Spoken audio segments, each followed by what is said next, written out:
पापा पापा मुझे खीर पूड़ी खाना है, मुझे भूख लगी पापा, मुझे खीर पूड़ी खाना है। हरिया शिव भगवान का बहुत बड़ा भक्त रहता है। उधर उसकी वाइफ बोलती, यहाँ तो 2 रोटी खाने के लाले पड़े हैं और तुम अपने बेटे को खीर पूड़ी खिलाने चले। हरिया मंदिर जाता है और भगवान से प्रार्थना करता है, भगवान मुझे काम दिला दो, मेरे बच्चे भूखे हैं, उन्हें 2 टाइम का अच्छे से खाना खिला सकूं। श्री शिवाय नमस्तुभ्यम। हरिया भगवान शिव का बहुत बड़ा भक्त रहता है। वो दिन रात श्री शिवाय नमस्तुभ्यम ओम नमः शिवाय का जाप करता है। हरिया पर भोले बाबा की बहुत बड़ी कृपा रहती है और वो प्रसाद लेकर आता है, अपने बच्चे को खिलाता है। हरिया और गट्टू उधर उसका बेटा फिर से बोलता है उसे देख के अपने पापा को, पापा पापा मुझे खीर पूड़ी खाना है। तो उसके पापा उसे प्रसाद देते हैं और बोलते हैं, बेटा अब ये खा लो, फिर मैं तुम्हें खीर पूड़ी ज़रूर खिलाऊंगा। ऐसे बोलता है। उधर उसकी पत्नी बोलती है, यहाँ 2 टाइम खाने के लाले पड़े हैं और तुम अपने बच्चे को चले खीर पूड़ी खिलाने। अभी महाशिवरात्रि आ रही है, तब मैं उसे खीर पूड़ी ज़रूर खिलाऊंगा, अभी मुझे कुछ खाने को दे दो। खाने वाने का कुछ भी नहीं है इस घर पे। अच्छा एक काम करो, नमक पानी ही घोल कर ले आओ। ठीक है लाती हूँ। उसकी वाइफ जाती है किचन से, नमक पानी घोलकर अपने हस्बैंड को पिला देती है। हरिया उसे पीता है और काम के लिए निकल जाता है। फिर भी वह हरिया बहुत शांत मन का स्वभाव का रहता है और उसे बहुत अच्छा लगता है भगवान शिव की भक्ति करना। इधर उसकी वाइफ बोलती है, तुम्हारी शिव के प्रति आस्था मैंने देख ली। हरिया बोलता है, ठीक है बाबा। इधर वो नमक पानी पीकर काम के लिए निकल जाता है। श्री शिवाय नमस्तुभ्यम का जाप करता है। हरिया को काम मिल जाता है, उधर वह काम करता है, बहुत ही मेहनत करता है और वो जाते रहता है। उस साइड से उसे बहुत ही ज़्यादा पैसे मिलते हैं। जब उसे पैसे मिल जाते तो हरिया बहुत खुश होता है और बोलता है कि इससे मैं अपने बच्चों के लिए खाने का कुछ सामान खरीदूंगा और वो भगवान को धन्यवाद करता है। श्री शिवाय नमस्तुभ्यम महादेव, आपकी बहुत बड़ी कृपा रही जो मुझे काम मिल गया। और वह सोचता है कि मैं इन पैसों से कुछ अच्छा खरीद के ले जाऊंगा, अपने बेटे के लिए मिठाई चॉकलेट कपड़े लेकर जाऊंगा इन पैसों से। उधर वो हरिया जल्दी जल्दी चलकर जाते रहता है। उधर उसे एक हारने की आवाज़ सुनाई देती है। उसे लगता है कि यहाँ पर कोई बहुत ज़्यादा तड़प रहा है, परेशान हो रहा है। वो इधर उधर देखता है और उसे कुछ दिखता नहीं है।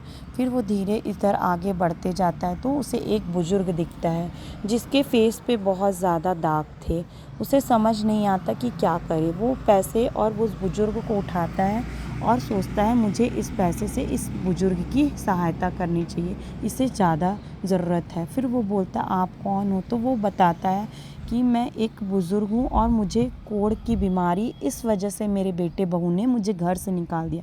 तो हरिया बोलता है, बाबा आप परेशान मत हो, मैं आपका इलाज करवाऊँगा। और उसे लेकर चलता है। बोलता है, मैंने बहुत दिनों से कुछ खाया भी नहीं हूँ और मेरे घर में कुछ भी नहीं था, मेरे बेटे बहू ने मुझे निकाल दिया, मैं बहुत परेशान हूँ, तुम चाहो तो मेरी हेल्प कर सकते हो। उधर हरिया बोलता है, ठीक है आप चलिए मेरे साथ, मैं आपकी सहायता ज़रूर करूँगा।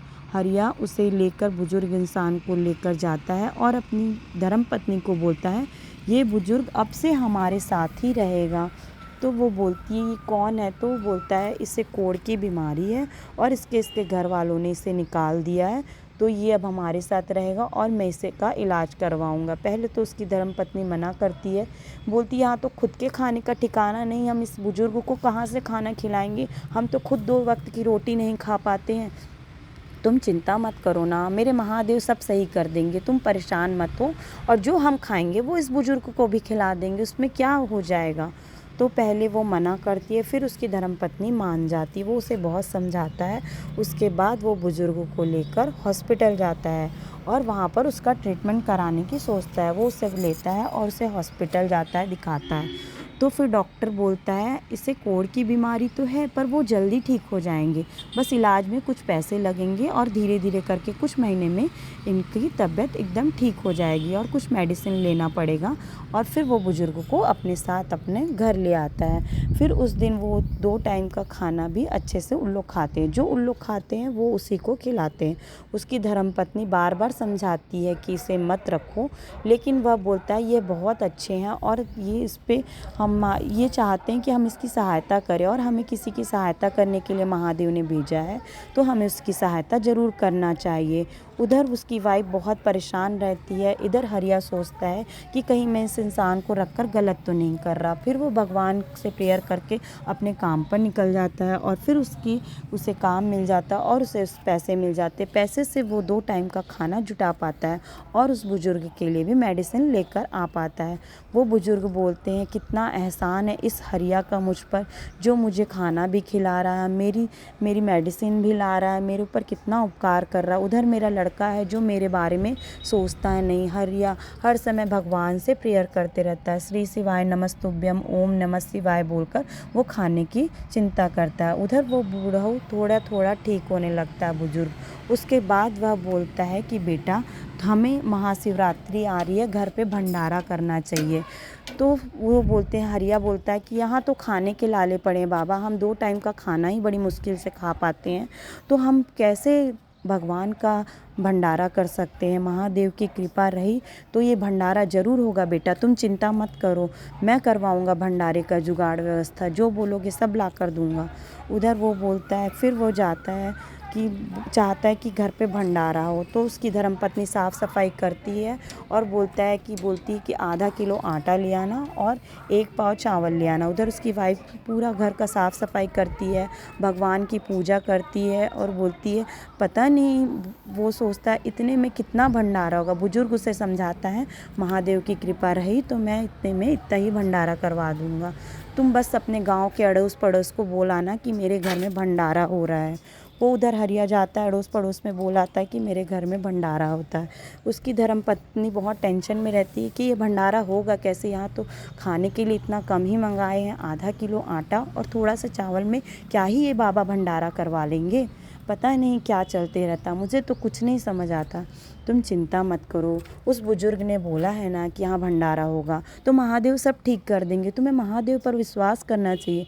फिर महादेव की कृपा से सुबह सुबह भंडारे की तैयारी करके पूरा परिवार जुट जाता, पूजा पाठ करके साफ़ सफाई करके उधर किचन में पूड़ी और हलवा खीर बनाने की तैयारी में लग जाते हैं। अड़ोस पड़ोस के लोग भी आना शुरू कर देते हैं। वो बूढ़ा बोलता है बेटा तुम चिंता मत करो, महादेव की कृपा रही ऐसा भंडारा होगा कि पूरा गांव याद रखेगा। फिर उधर उसकी धर्मपत्नी सोच में पड़ जाती, ये बाबा क्या ही बोलना चाहते हैं, इतने कम में कैसे भंडारा करवा देना चाहते हैं। तुम चिंता मत करो बेटी, सब ठीक होगा, महादेव की कृपा रही ऐसा भंडारा होगा कि पूरे लोग खाते रह जाएंगे। फिर वो सोचती रहती है पता नहीं ये क्या ही चल रहा, मुझे तो कुछ समझ नहीं आ रहा।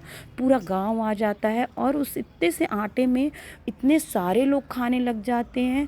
पूड़ी खीर बनती है, उसका बेटा भी भरपेट खीर पूड़ी खाता है खुश होकर और पूरे गांव वाले भी खीर पूड़ी खाते हैं।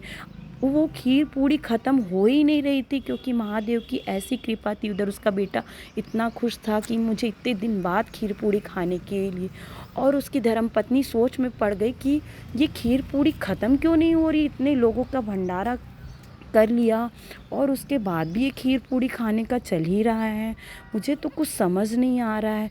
पता नहीं ये बुढ़ाऊ की कोई चाल तो नहीं है, ऐसा उसके मन पे आता है। उधर महादेव अपनी कृपा करते रहते हैं और वो सोचती है कि महादेव ये कोई आपकी नई चाल तो नहीं है, वो ऐसा मन में सोचने लगती है। हरिया उसे समझाता है, देखो उस बुढ़ाऊ ने कहा था ना कि हलवा पूड़ी का भोग लगाएंगे, देखो महादेव की कृपा से हमारे घर में खीर पूड़ी बन गई और पूरा गांव खा लिया इतने कम में, अभी भी तुमको विश्वास नहीं हो रहा है। उधर उसको बुढ़ाऊ दिखता नहीं तो उसको टेंशन हो जाता है कि बुढ़ाऊ कहाँ गया। बोलता महादेव आप कहाँ गए हो, मुझे लग रहा है कि कहीं वो आप ही नहीं थे। इतने में महादेव प्रकट हो जाते हैं और बोलते हरिया तुमने बहुत अच्छा भंडारा किया और तुमने जिस श्रद्धा से मेरी सेवा की उससे मैं बहुत खुश हूँ, तुम्हें जो चाहिए वो सब मिलेगा।